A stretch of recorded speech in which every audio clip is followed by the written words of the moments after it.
And something about that cave just spooked me. This man had a very unsettling disappearance. His name is Kenny Veach, and you're about to see his last video. He was looking for a cave that he said was shaped like an M. It's shaped like a big M. It's a big cave that looks just like a gigantic M. Kenny began to enter the cave when his body started to vibrate. He then suddenly was filled with a sense of doom and dread. He could feel that his life was in danger, so he decided to leave.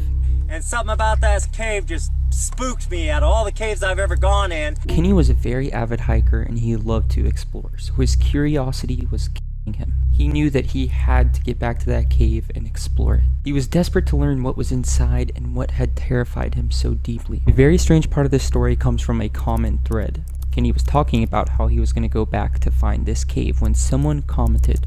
They said, "If you find the entrance, do not enter. You will never get back out." So Kenny asked, "What makes you say that?" And the commenter disappeared and his channel was wiped off of YouTube. Kenny grabs his pistol, loads up, and goes to find the entrance of the cave.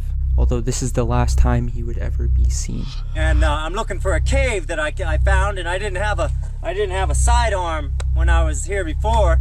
And something about that cave just spooked me out of all the caves I've ever gone in.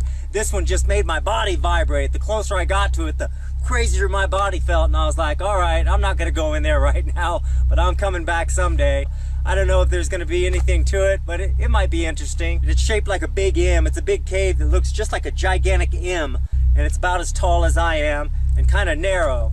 And it's stuck on the side of a mountain. I'm going in there. I'm going to put on my light and take my gun out and walk in there, see if I find anything. We'll see. There was a huge search party for Kenny, and it wasn't until a week later that they found his camera lying just outside of a mine shaft. The strange part is, his body was nowhere to be found, and there were no tracks inside of the mine. It's as if his camera had been placed there. The story gets even stranger when you take into account that this is right by Area 51. And his body beginning to vibrate sounds like something that the military uses called an access denial system. It's basically like microwaving your body, and it would start to vibrate and it would freak you out. And they use this to prevent people from entering places. Since this is right by Area 51, it almost seems like he accidentally found an entrance to something. The mystery has never been solved, so let me know what you guys